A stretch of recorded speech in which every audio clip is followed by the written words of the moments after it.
your messages. Sabi po ng Panginoon, no? Ang awitin po na ating kinanta last week, I want you to, siguro po ang last week, iba po yung ating kinanta na you are holy. Amen. You are holy, holy, Lord, there is none like you. Amen. You are holy, holy, glory to you, my Lord. I sing your praises forever, deeper in love with you. Here in your courts, where I'm close to your throne, I'm found where I belong. Amen. Hallelujah. Tanong ko lang po, kayo din pa po ay naramdaman nyo na po ba at na-feel nyo na po ba kung saan po kayo nabilo? Amen. Kayo lang po nakakaalam, no? Kasi po, brothers and sisters, bago po tayo magsimula, I want to tell you, no, na the Bible itself is telling us that there were two places only na ating papupuntahan after our life in this earth. Amen. Dalawa lamang po. It is heaven or hell. No? Kung dati po sa pinagmulan, meron pa po silang tinatawag na purgatory.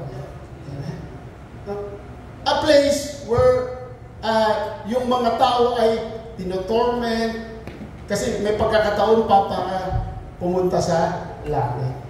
But the Bible and the Word of God says na dalawa lamang po ang mapupuntahan ng isang kaluluwa na pagkatapos siyang namatay, siya po ay didiretso sa langit o sa impyerno. So, as we continue this message, malalaman po natin, no, kung saan po tayong lugar na bibilang. Amen. Kung tutuusin, ang pinag-uusapan po natin, dahil alam naman po natin na tayo lahat, ayaw po natin mapunta sa, of course, amen.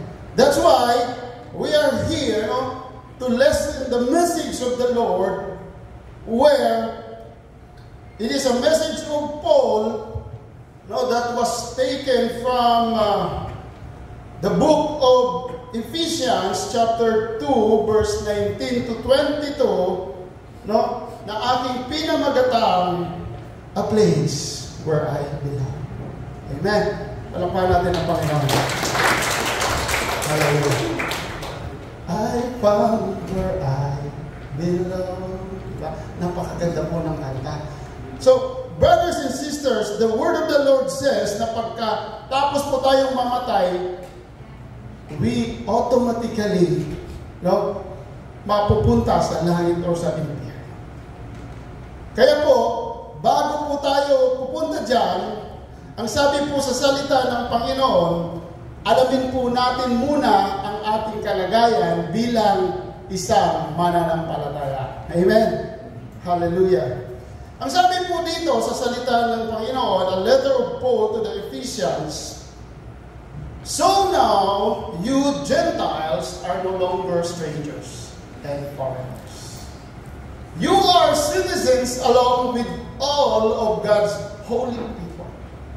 You are members of God's family. Take note. Together, we are His house, built on the foundation of the apostles and the prophets. And the cornerstone is Christ Jesus Himself. Ano po ba yung cornerstone, brothers and sisters? Napakasimple, diba? Corner. Yan po ang corner. That's a cornerstone. Meron pong bato po dyan na itinakat. And, sabi po ng ating mensahe, it is Christ Jesus Himself. We are carefully joined together in Him, becoming a holy temple for the Lord. Through Him, you Gentiles, I and you Gentiles, dahil po tayo ay mga hintil naalala niyo po yung ating mga mensahe lagi, no, na pinag-uusapan dito, dalawa lang din po ang klase ng tao, Hudyo at Hentil. We belong to the Gentiles, are also being made part of His dwelling, where God lives by His Spirit. Hallelujah. Sabi po sa Tagalog, para po lalo nating maintindihan, sa mga tuwid, hindi na kayo mga dayuhang o taga-ibang bansa, kundi mga kababayan na ng mga hinirang ng Diyos at kabilang sa kanyang sambahayan. Tulad ng isang gusali, kayo itinayo sa pundasyong inilagay ng mga apostol at mga propeta na ang batong panulukan ay si Kristo Jesus. Sa pamamagitan niya, sa pamamagitan ng ating Panginoon, ang bawat bahagi ng gusali ay nagkakaugnay-ugnay at nagiging isang templo na nakatalaga sa Panginoon. Dahil din sa inyong pakikipag-isa sa Kanya, kayo man ay sama-sama, tayo man ay sama-sama, itatayo bilang tahanan ng Diyos sa pamamagitan ng Espiritu. Hallelujah. Palakpakan natin ang Panginoon at tayo natin manalangin. Panginoon, salamat po, O Diyos, sa umagang ito, Panginoon. Muli, O Diyos, ay lumalapit kami sa inyo. Kami, O Diyos, ay dinggin nyo at kami, Panginoon, ay lumalapit na nagpapakumbaba, Panginoon, dahil alam po namin, Lord, wala po kami magagawa kung mawalan po kami sa iyo. We only get strength from you, Lord. And your joy is our strength. Kaya sa oras na ito, dinggin mo ang bawat isa. Ang aming mga puso ay ihanda mo, Diyos. Buksan mo ang aming mga isipan that your only word can penetrate sa bawat buhay namin at aming ma-apply ito po sa aming buhay. Salamat po, Diyos, sa umagang ito. Patawarin mo muli kami, O Diyos. Kung ano mo pong mga bahid pa ng kasalanan na nakita niyo, Lord, that tanggalin mo, Panginoon. We ask this in your Son, Jesus' name. Hallelujah. Salamat, Panginoon, dahil alam po namin, O Diyos, na ito po ang dahilan kung bakit po kami narito upang makinig at makinig ng salita mo at magkaroon ng pananampalataya ayaw sa nais. Salamat po, God, sa pangalan ni Jesus. Amen. Hallelujah. Palakpakan po natin. Ang sabi po nung ng ating pag nag-uusapan sa ngayon, dalawa lang ang ating pupuntahan. Ikaw, Eliza, tatanungin ko, saan mo ba gusto? Dalawa. Langit o impyerno? Of course, langit, di ba? Siguro naman lahat sa atin gusto ng langit. Pero ang tanong, bakit po lagi po tayo gumagawa ng mga kasalanan na ayaw ng Diyos? Amen po ba? Bakit po lagi lang, Lord, gusto ko ng langit. Pero ang tanong, sumusunod ka ba sa akin? Amen? Dinidinig mo ba ang aking mga salita? Tinutupad mo ba? Amen? Kapatid, ang sabi po dito, if you are God's family, ang sabi po sa Ephesians 2:19, so now you Gentiles are no longer strangers and foreigners. You are citizens along with all of God's holy people. You are members of God's family. Sino po ang membro ng ang pamilya ng Diyos dito? Taas po natin ang ating. Yung iba po, hindi. Hallelujah. Gusto ko po, malaman po natin, sino po ang member ng ating Diyos dito? Hallelujah. Palakpakan natin ang Panginoon. Bakit? Baka kasi ang iba, hindi pa po nakaka-intindi. Pakinggan po natin.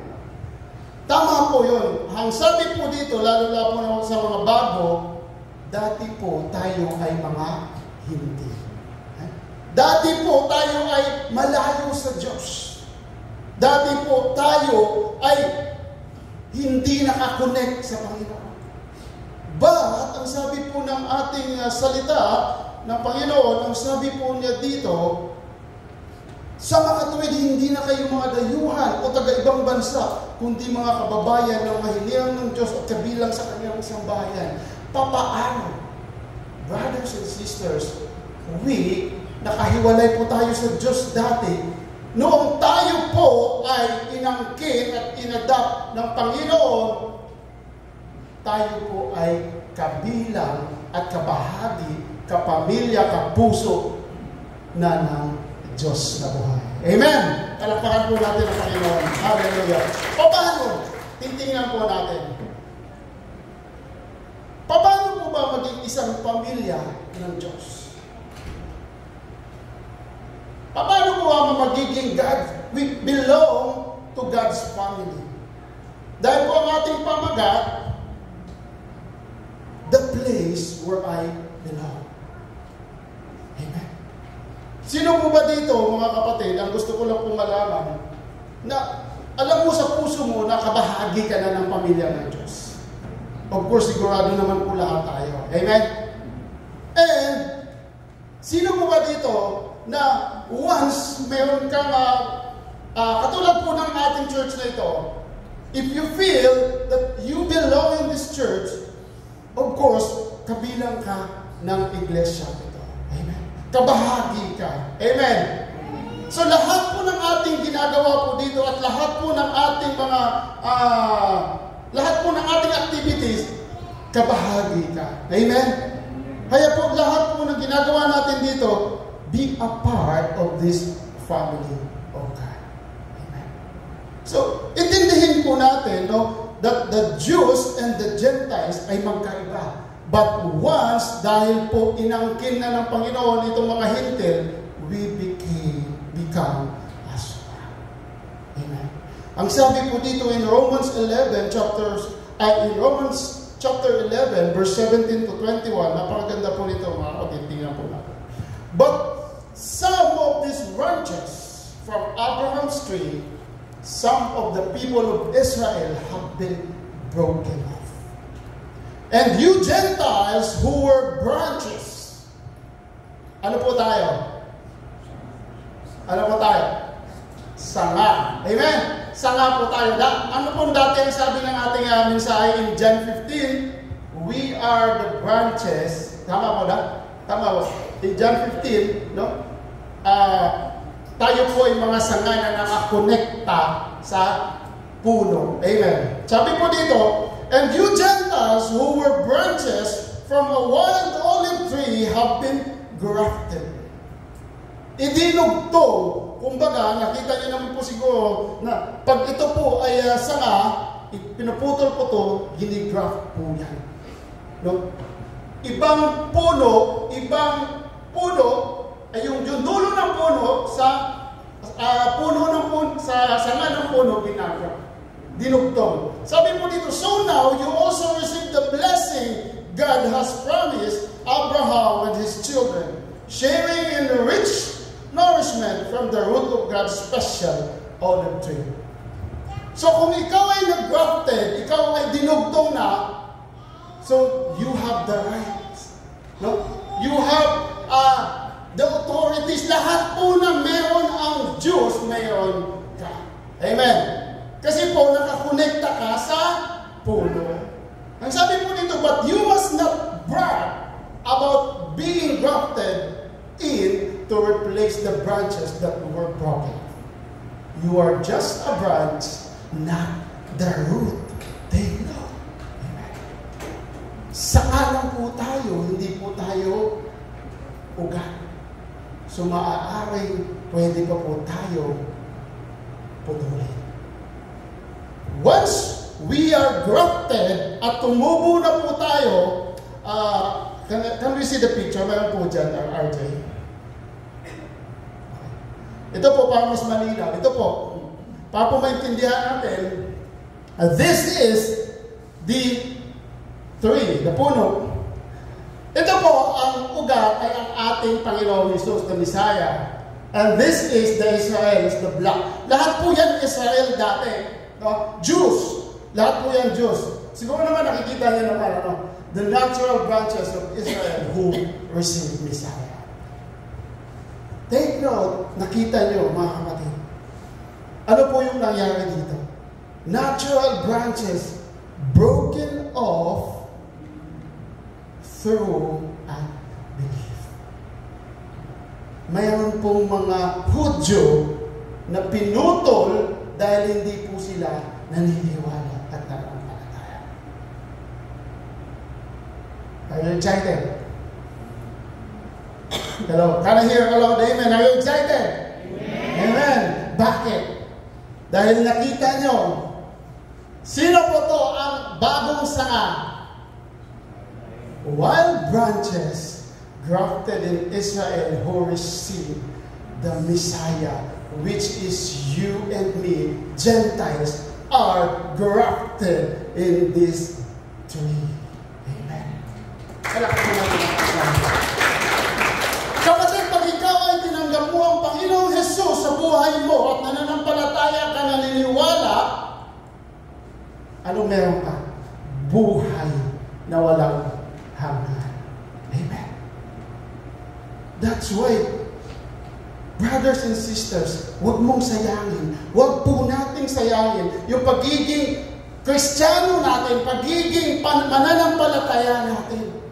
Dahil, ang sabi po ng salita ng Panginoon, we continue the word of the Lord in Romans 11. Ang sabi po dito, don't brag, ang sabi nga kanina, you must not brag, in verse 18, RJ, but you must not brag about being grafted, verse 18 in Romans 11, in to replace the branches that were broken off. You are just a branch, not the root. In verse 19, well, you may say those branches were broken off to make room for you. Magpasalamat ka, huwag kang magyabang, huwag po tayong magyabang, kasi itong mga branches dito, yung mga Hudyo na hindi naniniwala, sila po ay pinutol sa puno at tayo po ay idinutol. Dahil tayo ay naniniwala at nananampalataya. Amen? Nakuha po ba natin mga kapatid? Hallelujah! Palakpakan po natin ang Panginoon. That's why we belong in God's family. Sabi mo dito, yes, but remember, those branches were broken off because they did not believe in Christ. And you are there because you do believe. Can I hear a loud amen? Amen. Amen. You are there because you do believe. Kasi alam mo at naniniwala ka sa Panginoon, that's why nasa puno tayo. Amen. So don't think highly of yourself. Again, the word of the Lord said, si Pablo ay lagi pong nagpapaalala, huwag kang magmayabang. Kung ikaw ay Kristiyano na, ako, ligtas na ako, hindi na po ako pwedeng tanggalin. Kristiyano na po ako, nananampalataya na. So, don't brag yourself dahil sanga ka lang. Ang sabi mo dito, and you are there because you do believe, so don't think highly of yourselves, but fear what could happen. Matakot ka sa pwedeng mangyari.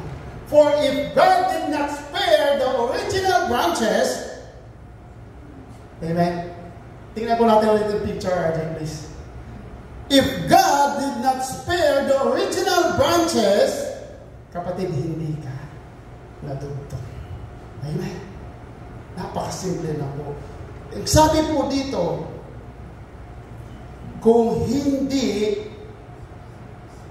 in-spare ng Panginoon ang mga original branches, tinanggal yung mga hindi naniniwala na nananampalataya sa Kanya, hindi po tayo naligtas. But, ang sabi po dito, nagpasalamat po tayo. Kasi po, in verse 22, dito makikita natin ang kabutihan at kabagsikan ng Diyos. Naging mabagsik siya sa mga hindi sumampalataya sa Kanya, subalit mabuti siya sa inyo. Kung mananatili kayo sa Kanyang kabutihan, kung hindi, kayo may puputulin niya. Ang mga Hudyo'y tinugtong niyang muli sa puno kung sila ay sasampalataya, sapagkat kayang gawin iyon ng Diyos. Kung ikaw na sanga, galing sa olibong ligaw ay naidugtong sa tunay na olibo, kahit na ito'y salungat sa kaliskasan, lalo pang madaling idugtong sa puno ang mga talagang sanga ito. Brothers and sisters, take note. pag tayo po na hintil na nadugtong na at tayo po ay hindi pa rin sumusunod sa Kanya, pwede niya pa rin tanggalin itong mga sanga po na nakakabit sa Kanya, yung mga hintil, at ikakabit yung mga original na sanga. Amen. Parang anak lang po yan eh. Anak mo, no? Anak na dalawang anak mo na yun yung the prodigal son. Yung anak mo na suwail, tapos biglang bumalik sa'yo. Yung adopted, nagiging magiging anak mo na. Pero yung tunay, no? Nung bumalik, mas lalo mo siya pwede ilagay. Kasi kung itong adopted na ito ay grafted na ito ay nagmamayabang, nagmamalaki, ito po ay pwede pa rin tanggalin ng Panginoon. Ipalit yung tunay na sanga ng kanyang tinanggal, because that is the original branches. Amen po ba? Kaya po, brothers and sisters, ingatan po natin, no? With fear and trembling, the salvation that God has given to us. Amen po ba? Kaya po, mahalaga po talaga na sa tuwing tayo po'y nagkakasala, kasi nga sabi natin, gusto natin pumunta sa langit, which is lahat po tayo guilty po dyan. But lagi po tayo nagkakasala, lagi po tayo ginagawa, pinipili ang mga kasalanan kaysa kabutihan at sa mga utos ng Diyos. Amen. But the Lord is good. He always reminded us na manatili ang dapat manatili upang tayo'y maligtas hanggang wakas. Amen. Palakpak natin. Ang sabi po dito, brothers and sisters,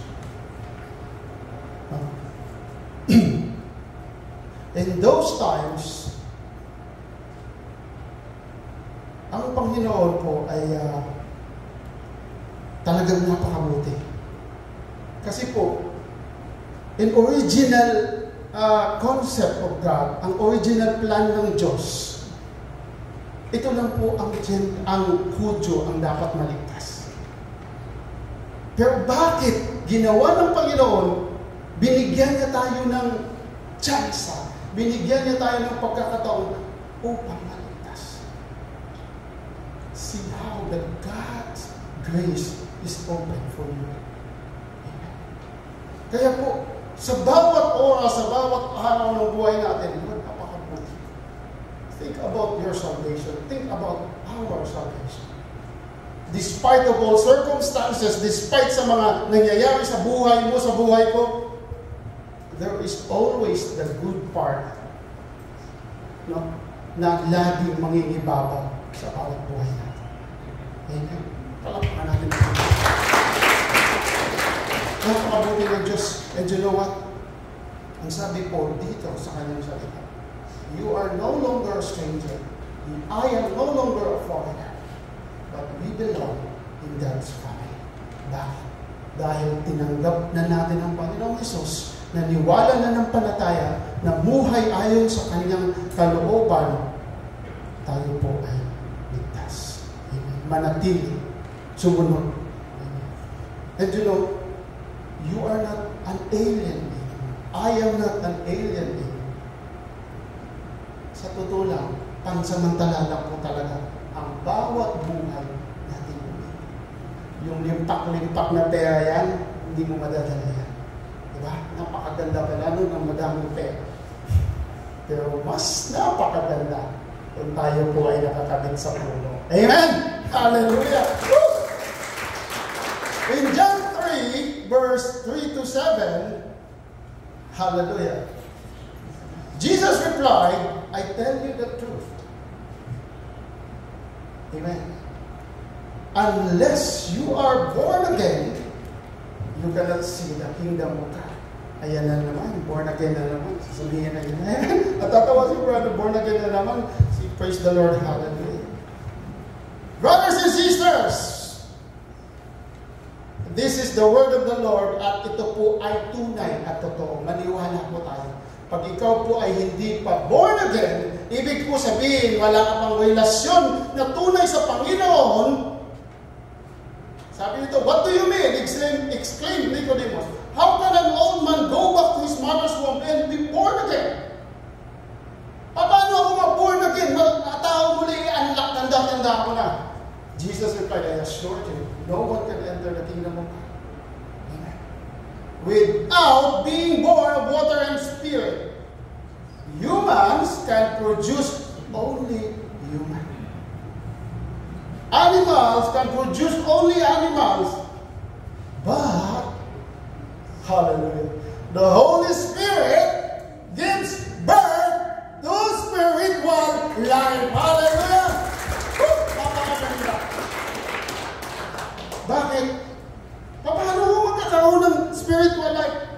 But for all of us here na hindi pa po nakakalam, ang sabi nga po ng ating pinag-uusapan dito, that's why I encourage you, tuloy-tuloy po ang ating pagsamba. Nakikita ko po, nakikilala ko po, at nakikita ko po kung sino po yung tuloy-tuloy na nagsasamba. Amen! Napakaputi ng Diyos, makikita po natin, malalaman natin, because alam po natin na ang ating pinag-uusapan dito ay somewhat a series. Dugtong-dugtong din po siya. Amen. Kaya kung ma-miss out mo yung isang linggo, mayroon pa po YouTube. I encourage you. Pwede naman po pala. Kung ma-miss out niyo po, kasi po, ang sabi niya dito, paano tayo masilang muli? The Holy Spirit gives birth to spirit. Kung hindi mo pa nadinig ito, mga kapatid, sabihin ko muli, we as human, because human produce human, spirit produce spirit, we are tripartite being. Amen? The body, the soul, and the spirit. What really matters most to the Lord is the spirit, which is your inner being. And the soul, which is maramdaman mo pagdating ng tamang panahon. But this body, pinapabelo mo pa yan. Pinapakuano mo pa yan. Wala namang masama kapatid eh. But make sure that your inner body, your very soul, very own spirit, dapat po ay nare-renew din po siya every day. Ang sabi po dito, the Holy Spirit gives to the spiritual life. So don't be surprised when I say, you must be born again. Hindi po yung porket matanda ka na, hindi ka na pwedeng isilang ulit. Kasi hindi ka naman talaga pwedeng ibalik sa tiyan ng nanay mo. Amen? But, ang sabi po dito, in verse 7, hindi ka talaga makakapunta sa langit kung hindi ka born again. What we are talking about here is the relationship, the intimate, yung closeness yun ng Panginoon. That's why the word of the Lord and the song itself says, here in your courts, where I'm close to your throne, I'm found where I belong. Brothers and sisters, makikita mo lang yan, mararamdaman mo lang yan. Pag ikaw ay mayroon ng Espiritu ng Diyos at ang Espiritu ng Diyos ay magkaroon. Amen. You cannot be born again kung ikaw ay nasa flesh at ang Diyos ay Espiritu. Amen.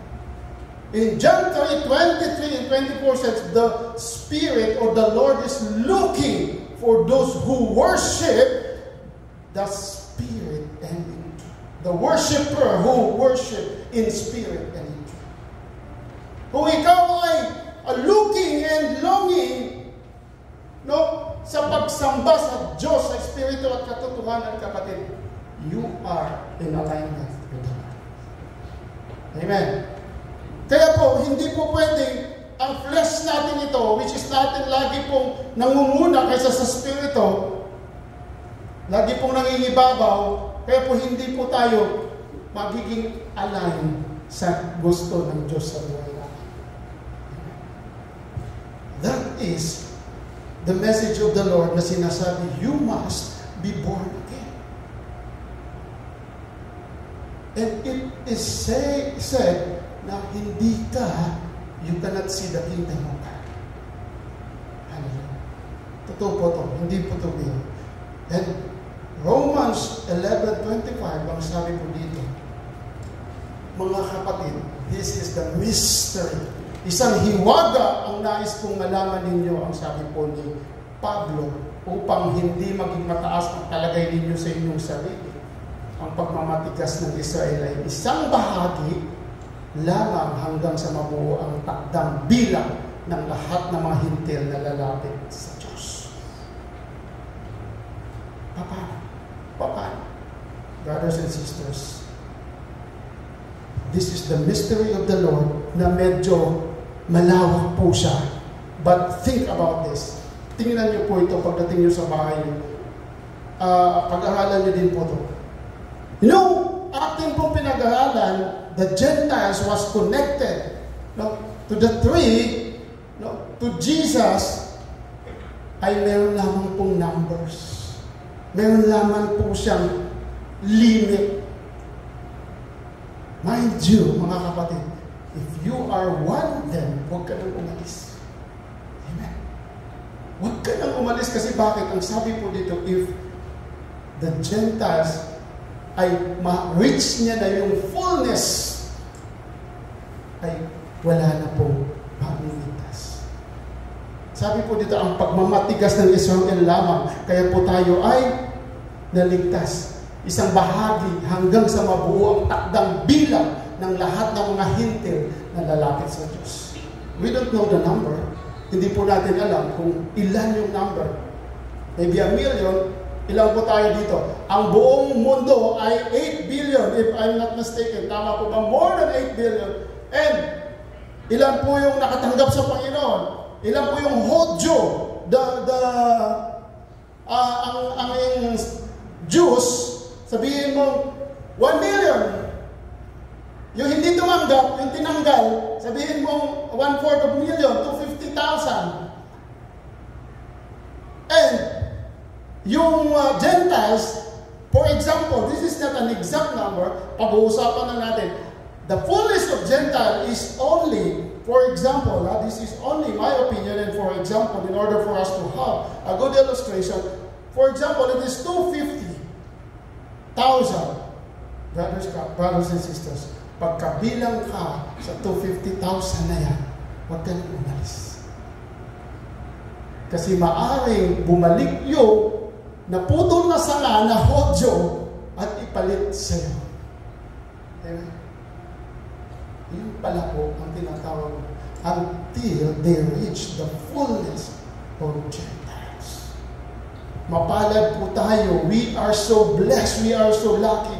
We are so blessed, not lucky. Wala pong lucky yung mga anak ng Panginoon. Dahil nakilala po natin ang Panginoon.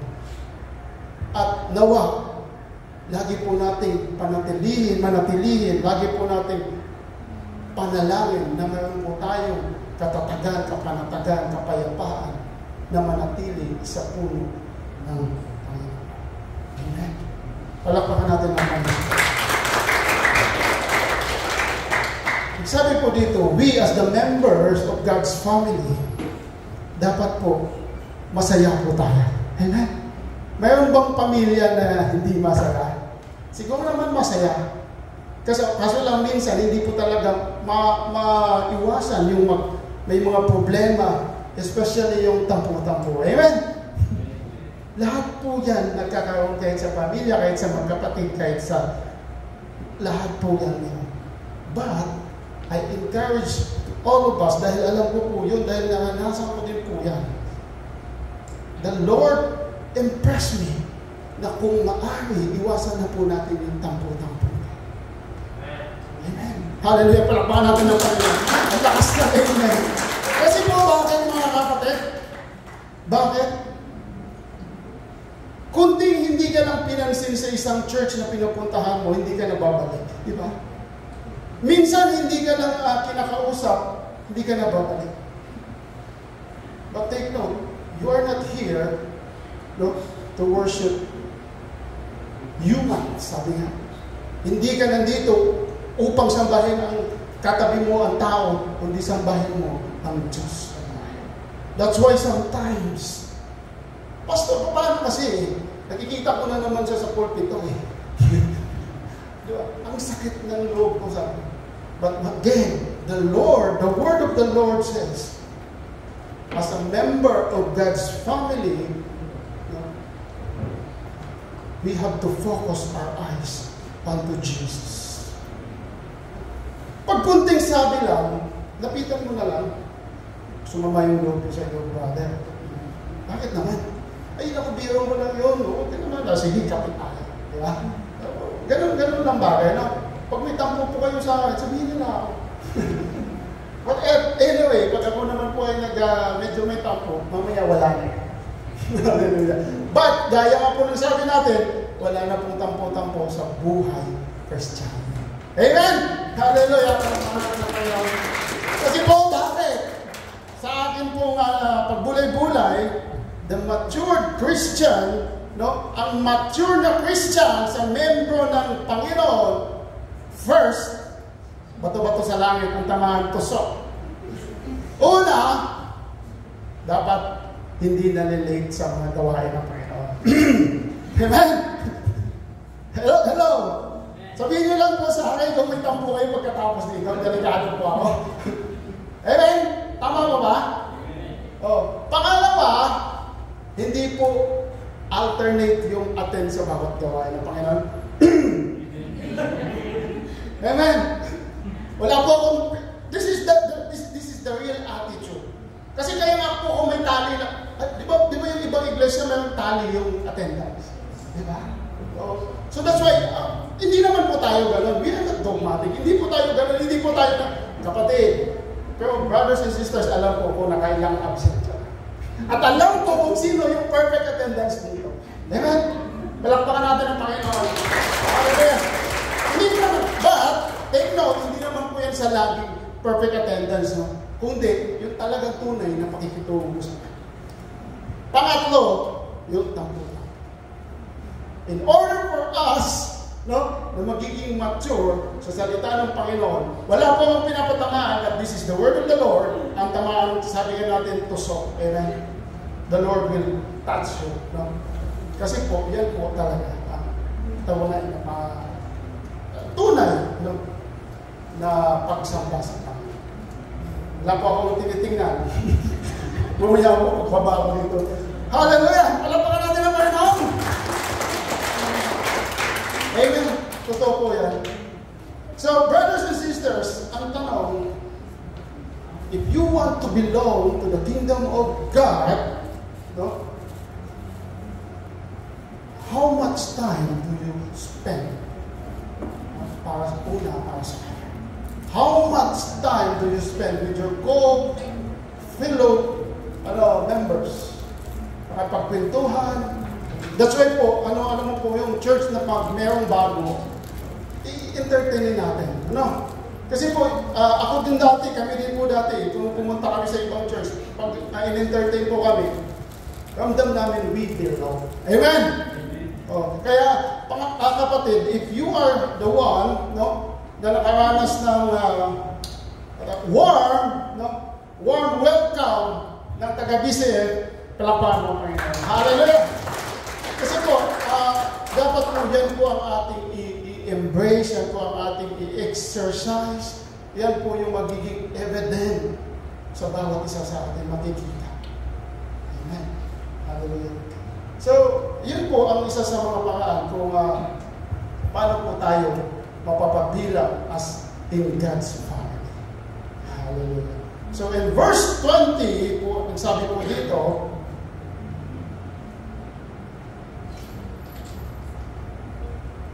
and verse 20, together we are His house, sabi ko dito. In Ephesians chapter 2, verse 20. Together we are His house, built on the foundation of the apostles and the prophets. And the cornerstone is Jesus Himself. Amen? Kapatid, ito po ang sabi ng Panginoon, No? In order for us na magbigkis-bigkis. Sabi nga po dito, ilan itong bigti po is bigkis-bigkis. Sabi po nila. In order for us na dapat magiging member ng isang pamilya and we found that we belong, kailangan ang isang cornerstone ay matibay. Amen? Ang isang cornerstone ay matatag. At wala nang ibang matatag, matibay na cornerstone kundi ang Panginoon Jesus. Amen. Ang sabi po dito, si Pablo, no? Ang sabi po dito, this building, by the way, Paul is not talking only on this temple. Kasi po ang templo ng Diyos, ng Panginoon sa Israel, nasira na at that time. But, you know, this temple, ito po ang sabi nila na ipapatayo ilang templo na hinaantay ng bawat isang Hudyo is the third temple ay malapit na. Amen? Lagi po natin masasabi yan. But Paul says, ang templo na tinutukoy po dito ay ang buhay mo at ang buhay. That's why this temple, na kung ang foundation mo ay ang cornerstone na kukunik sa bawat isa sa atin yung si Jesus, talagang matibay po tayo. Amen? Ang sabi po dito, the cornerstone, tingnan mo, Jesus as the chief cornerstone. Ano po ba yung cornerstone? Ito po ay ang kanto, assist. Ito po ay ang kanto. Hallelujah. No, other one. Ito po yung kanto sa taas pa. Ayun yan. Yan. Ito po yung kanto. Ganun din po yun. Ano? Ito po yung kanto na binibelt po, no? During that time. Ito po ang sabi nila, mga kapatid, itong cornerstone na to, as physical, ito po ay 105 feet high. Napakalaki po ito. It weighs 146 tons. According to the scholars. Ito po yung kanto na to, kaya matibay po na matibay po ito. But, nung dumating ang Panginoong Hesus, mas lalo tumibay. Amen? Hallelujah! Palapakan natin ang Panginoon. Sabi mo dito, the cornerstone is the first stone set in the construction. Medyo napasarap si RJ kasi pag doon ka kasi hindi gusto mo mag-concentrate din. So, a cornerstone is the first stone set in the construction of a masonry foundation. Hello? Viral po ito ngayon, eh? Hallelujah. So, ito po ang construction. Viral po ito ngayon. Ito po yung cornerstone, no, na nakikita natin. Yan po ang sinasabi. Ang sabi po dito, all other stones will be set in reference to that stone. Inilalagay po lahat ng mga susunod na bato para maging tumibay at magdikit-dikit. And this cornerstone ay ito po ay nagdudugtong sa Gentiles at sa Hudyo. Amen. So sabi po dito, alam niyo po, itong cornerstone na to, even wala pa po si Jesus, ay na-prophesy na.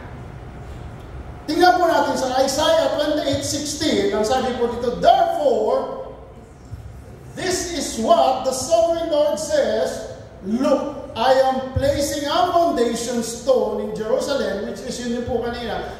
Example lang po yun, a firm and tested stone. A precious cornerstone that is safe to build on, whoever believes need never be shaken. This is before Jesus Christ ay napunta sa mundo. This is Isaiah's prophecy. And this is with Jesus. In Matthew 21, verse 42, 44, then Jesus asked them, did you ever read this in the scripture? The stone that the builders rejected has has now become the cornerstone. Thank you. Yung mga sanga na natanggal po doon kanina, yun po yung mga nag-reject sa Panginoon, the Jews. No? At, ang sabi po dito, this is the Lord's doing and it is wonderful to see. I tell you, the kingdom of God will be taken away from you doon sa mga Pariseo and given to a nation that will produce the proper fruit. Yan po ang nangyayari sa bawat isa sa atin na idinugtong. That's why we are part of God's family and nakakatikim po tayo ng pagpapala at biyaya because God take away from those Jews no, na hindi naniniwala sa Panginoon at ibinigay doon sa mga hindi. So anyone who stumbles over that stone will be broken to pieces and it will crush it. False. Lahat ng mga hindi sumamba na ng palataya ay mawawala. And nung nawala na si Jesus, nung makyat na sa langit, in Acts 4:11, 12, tingnan nyo mga kapatid, buong Biblia is talking about the cornerstone, which is Jesus. For Jesus is the one referred to in the scriptures when it says, the stone that you builders rejected has now become the cornerstone. No? There is salvation in no one else. God has given no other name under heaven by which we must be saved. Only the name of Jesus, our cornerstone. Amen! Palakpakan natin ang Panginoon. Tingnan niyo mga kapatid, di po ba? Concise, precise yung Biblia. Simula sa Old, sa New, sa Present, at sa Future, si Jesus ay laging nandun. Amen.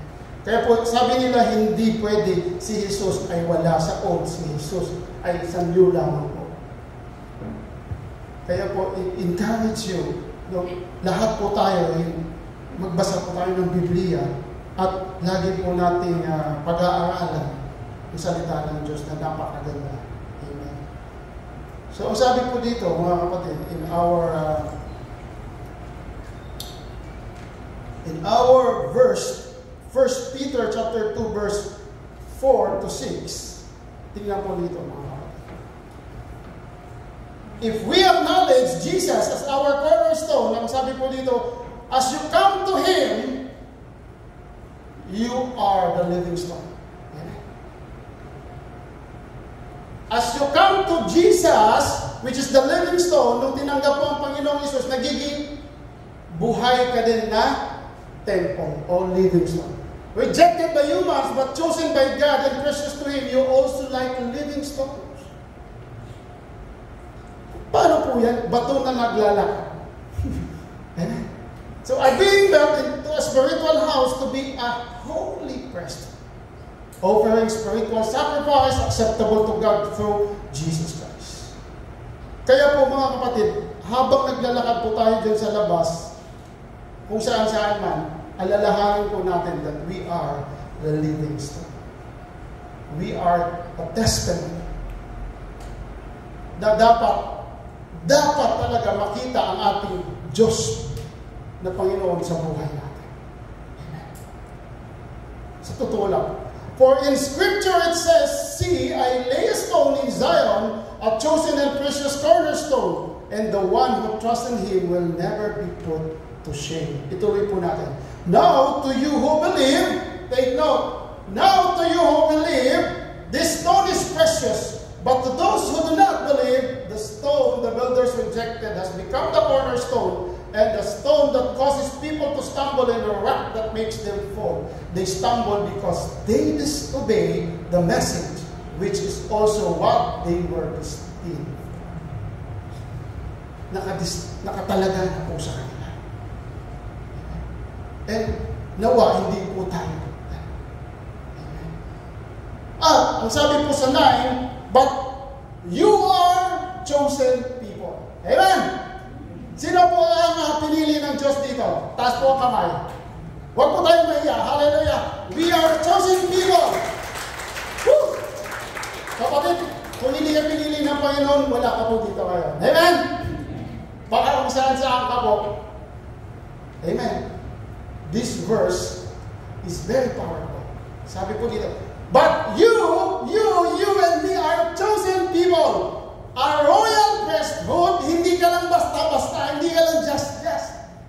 You also are the kings and queens. A royal priesthood. Diba? Hindi ka lang pwede, kasi po, sabihin mo, Jesus is the King of Kings. So kung ikaw ay tinanggap mo ang Panginoong Jesus, ikaw ay royal priesthood. May dugo kang royalty. Amen? Minsan hindi na po talaga natin naintindihan. A holy nation, God's special possession. Tandaan mo, kapatid. Napaka-special ka na possession ka.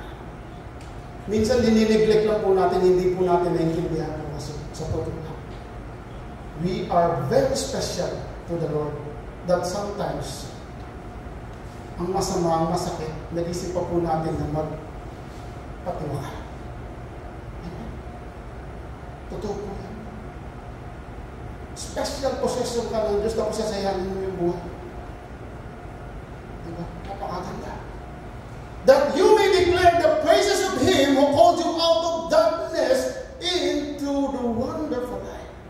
Once you were not a people, but now you are the people of God. Once you had not received mercy, but now you have received mercy. Hallelujah! Kaya po mga kapatid, ang sabi po ng salita ng Panginoon, not by sight, not by power, but by the grace of the Lord. Ang sabi po in Ephesians chapter 2 verse 8, tingnan po natin. God saved you by His grace when you believe.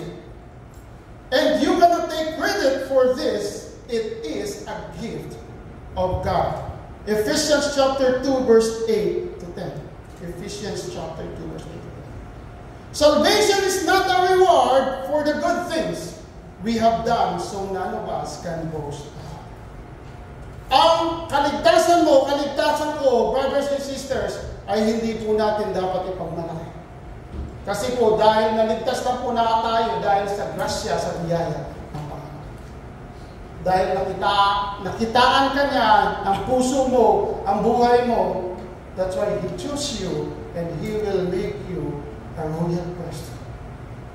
A special possession. Amen. Sabihin po dito, salvation is not a reward for the good things we have done. Ang kaligtasan po ay hindi po yan kabayaran. No? Dapat na para po wala kang maipagmalaki.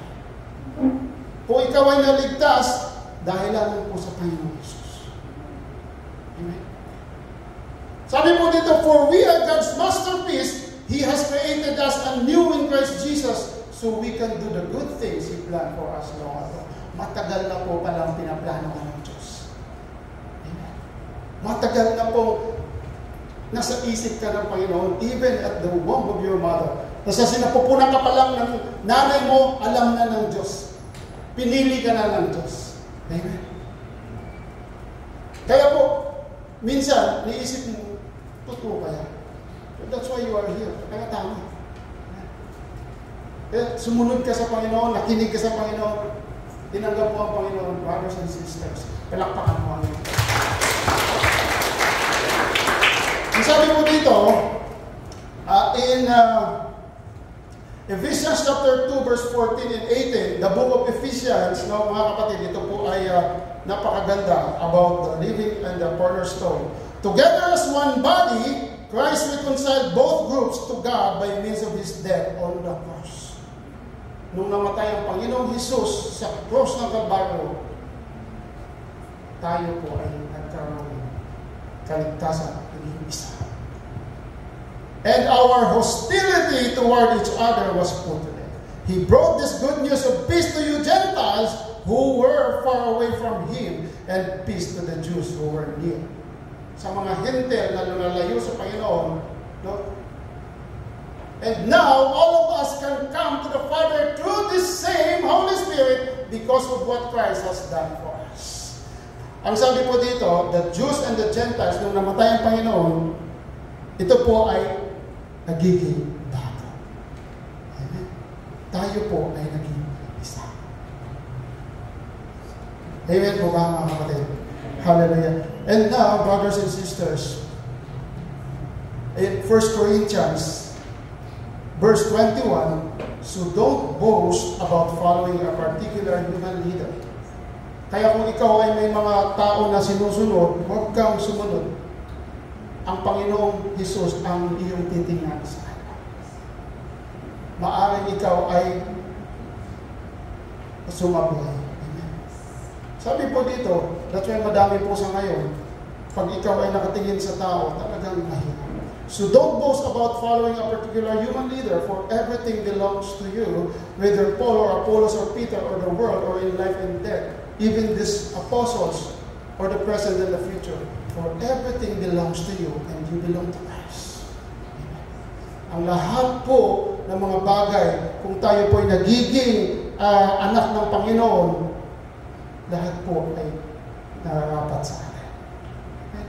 You belong to Christ and Christ belongs to you. In Isaiah 41, but now, O Jacob, listen to the Lord who created you. O Israel, the one who formed you, kung sinabi natin kanina, who you says, do not be afraid, for I have ransomed you. I have called you by name. You are.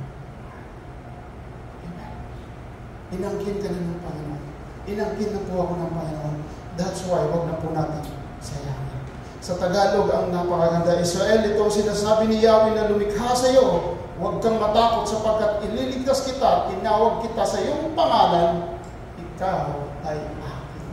Hallelujah! Ang Diyos ang nagsabi. No? Brothers and sisters, in conclusion, napakasarap po, amen? Napakasarap po na tayo ay manatili sa presensya ng Panginoon. Bakit? Ito po ay lahat na, alam niyo po, yung mayroon pong illustration. Alam niyo po yung ilog o sapa. Yung puno kanina na nakatayo doon, sa gilid ng batis, di ba? Makikita niyo po ito sa Psalm 1:1-3. Pag ikaw po ay nakatayo doon sa gilid ng batis, ikaw po hindi manunuyo. Ikaw po ay hindi matutuyuan at ikaw po ay hindi mawawalan. Bakit? For the water that runs through that river, the Lord Himself, magdidilig sa iyo, magbibigay sa iyo ng sustansya, ng abundansya, dahil nakatayo ka sa Kanyang daraanan. Amen! Hallelujah! Woo! So, don't lose hope, brothers and sisters. Lagi po tayong nakatayo sa daanan ng Panginoon. Diba? Alam niyo po yung balo, diba? Nung dumaan ng Panginoon, nandun po siya, dinakot niya po yung robe ng Panginoon. Ano po nangyari sa kanya? Siya ay gumaling. That's why if we are along the path of Jesus, kapatid, tayo po ay pinapapalaki. I leave you these verses in Philippians chapter 3, verse 17 to 21. Dear brothers and sisters, pattern your lives after mine. Paul says, and learn from those who follow our example. For I have told you often before, and I say it again, with tears in my eyes. This is Pablo saying that there are many whose conduct shows they are really enemies of the cross of Christ. Madami po sa bawat palibot natin nakalaban ang ating Panginoon. That's why He said, pattern ourselves unto Jesus. The pattern, our life and the life of Jesus, not Pablo. Kasi po, sabi po dito, ang mga tao hindi headed for destruction. Ang Diyos nila ay ang kanilang, ano ba tawag sa appetite sa Tagalog? Tiyan. They brag about shameful things, and they think only about this life here on earth. Kaya po, kung nakikita natin mga kapatid, yung mga nangyayari sa ating palibot sa ngayon, siguro naman po hindi tayo bulag, yan po ang kanilang Diyos. But, hello, amen. Are you excited? But, we are citizens of heaven. Hello, hallelujah. When the Lord Jesus Christ lives, and we are eagerly waiting for Him to return as our Savior. Are you excited, Brother Christ? Amen. Hallelujah. Kapag tayo dito ngayon. Hallelujah.